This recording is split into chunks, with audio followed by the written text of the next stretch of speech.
To follow up yesterday's video about our breeding coops and pens, the runs, I wanted to share kind of a very clear walkthrough of what these buildings look like and the features that they have. The most important part is the roof line. This custom roof line allows for a 10-inch to 12-inch space, just depending on the pitch, of ventilation coming from the highest point of the coop, which is very important. So down here, you're looking at airflow, a draft. You can create a really nice draft when it's warmer by opening up this window here, which is just a custom single pane. They slide past each other, so one is open. So I could open this in the summertime, have these doors open in the summertime. Both of these panels open. These coops are 6 feet by 6 feet, so it's 36 square feet inside. These are at waist height, so you can bring your wheelbarrow up to lower than this area and scoop everything in, which is really handy. You can have 2 or 3 roost bars. We had a small group in here, so we just had 2 so that they could cut up close. And then we have a tin roof. It's very basic. Incorporate that roof line in there.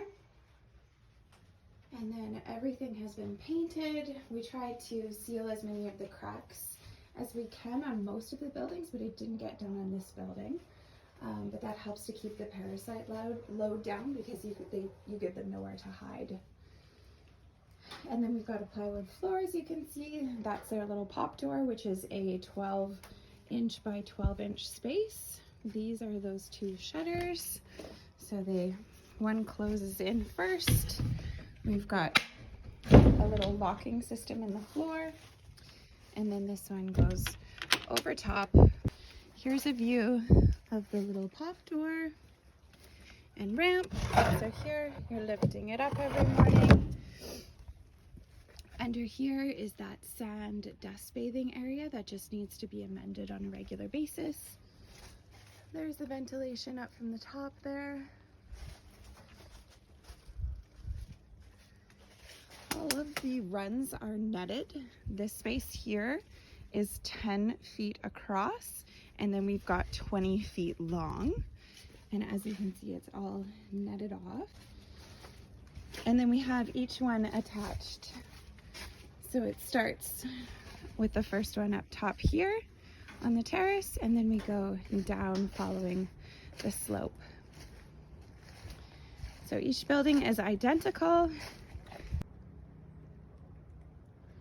So these spaces are not in use at this time of year. We give them a rest time, and we usually plant a cover crop, but I didn't get around to planting the fall crop this year, so we'll plant something in the spring. Nesting box access is from the outside, which is really handy.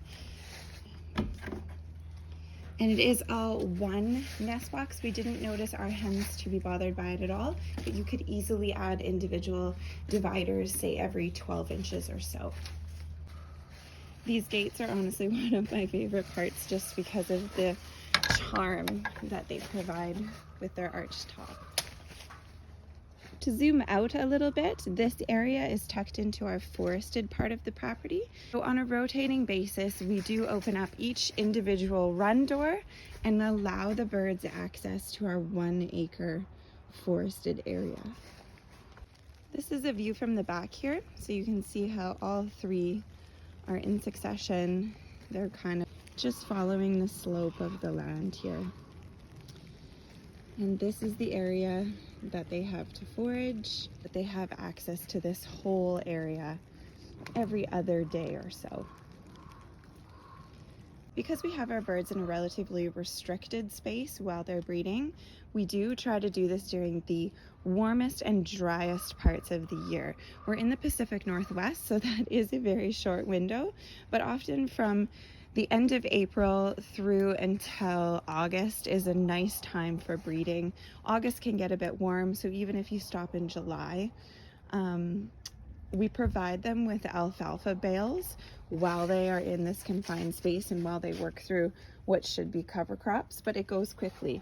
It's only a 10 by 20 space. The birds scratch and peck naturally, so the access to the forest is a very important part of their nutritional plan when they are confined for breeding purposes. Here's a little throwback to breeding season of 2022. Thank you so much for watching.